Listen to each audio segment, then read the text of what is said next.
你好，我今天谈的是先生 Stanley Ho. Hello, good morning and welcome.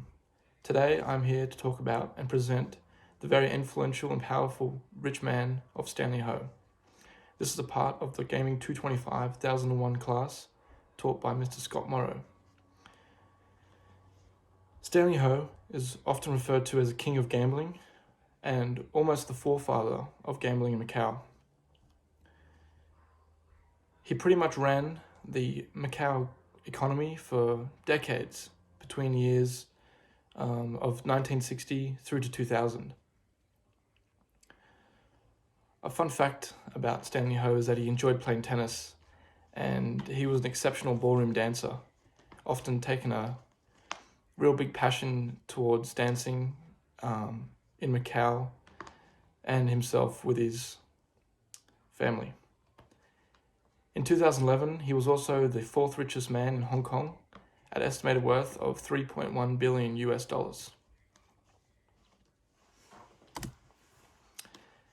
Now, to start off with Stanley's early life, he was born into a powerful and huge Ho Tung family. This family consisted of 13 siblings, on which he was the ninth to be born. His dad was Ho Sung Kwang and his mother was Flora Sin. At a very young age, Stanley Ho was a part of his father's businesses, but at this young age, his father's business did go bankrupt, and which resulted in two of his brothers committing suicide. So as a result, his family moved into the real estate market and started buying properties around Asia and Hong Kong. He attended a D-level college, which was called the Queen's College, to start his upper course education, and then he received a scholarship to the University of Hong Kong, which he was the first person from a D-level school to ever receive a scholarship to a university. Now, in the year 1942, him and his family had to flee to Macau based on the World War II actions, and that Japanese were flooding into Hong Kong to take over. So as a result, he had to cut his university education short and drop out, and he fled to Macau with $10 in his pocket. At the age of 22, he started work at an administrative company, which was Japanese owned, and it was an import-export company, just doing administrative work. But this wasn't good enough for Stanley Ho. He wanted to make more money, and within a year, he'd made $1 million by smuggling goods into China from Macau of luxury goods. So with this money that he saved up, he was able to start a construction company and a kerosene company to make his first kind of small fortune. Now, over the course of his full life, he had 4 wives and 17 children, and this is a very important point to keep in mind as his life story goes on, to see where the control of Chinese gambling starts and where it's going to continue on in the future. So to understand how Mr. Ho became so influential in Macau, we have to take a look back into Macau history and its gaming laws back in the day.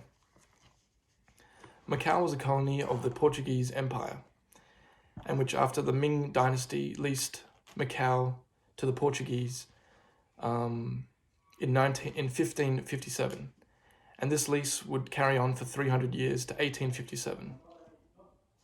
And the Portuguese Empire used this as a trading post during its kind of trying to conquer the world back 500 years ago. So Macau, under this rule, was very Portuguese. A lot of its history comes from Portuguese, and one of the languages spoken in Macau is Portuguese. So after this, in 1957, where the lease came up, it was returned to China, but as a special administrative region, which means it has its own governing policies and economic systems which control much of the land and day-to-day aspects related to Macau in its small area. So in the 19th century, Macau government legalized gambling and issued licenses to things called fan-tan houses. There was about 200 gambling houses in Macau, and these licenses were issued based on the fact that they would pay the Macau government taxes and rent to operate. Then in 1937, a second casino concession was granted to the Tai Heng Company. But this concession never really flourished, as the company didn't really take advantage of the Macau economic laws and structure at the time. Then in 1962, Stanley Ho and Hong Kong tycoon Henry Fuk, Macau gambler Yip Han, and brother-in-law Teddy Yip bid for a Macau gaming franchise. They bid high and promoted tourism as well as infrastructure and a casino gambling hotspot for Chinese people, and almost a safe haven for tax laws for Macau residents.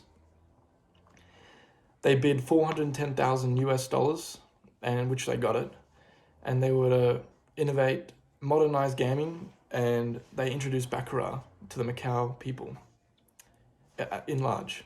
They also created a way between Chinese, Hong Kong, and Macau tourism by the ferry boat.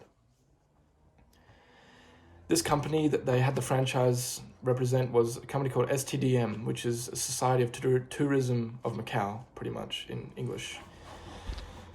In 1986, this lease was extended to 15 more years to the end of 2001. And Macau, during this time in 1999, Macau's also, its lease came up with the Chinese government and between Portuguese and China. And so Chinese it transferred back to China, but it still remained SAR region, and no gambling laws changed during this transition. So now on to the very famous Casino Lisboa, which Stanley Ho helped create under the STDM franchise. It was built in the 1960s as a 3-story complex offering gambling, and it offered 107 slots and 146 table games. These table games consisted of Pai Gao, Mahjong, and Fan-Tan games, just to name a few. In 1970, a 12-story hotel was built in the background, as you can see there, to accommodate these traveling passengers coming from Macau, local residents of Macau and Hong Kong and China. It was able to keep its monopoly in Macau, and this Lisboa was the first one that Stanley Ho was able to make money from gambling and to create his empire from 1 to 2, and it continued on for 40 years till 2001, which his STDM company controlled the monopoly in Macau. So in 2002, the Macau government wanted to kind of separate these concessions and divide up the control amongst 3 different concessions. One of these was the SJM, would be bought by SJM.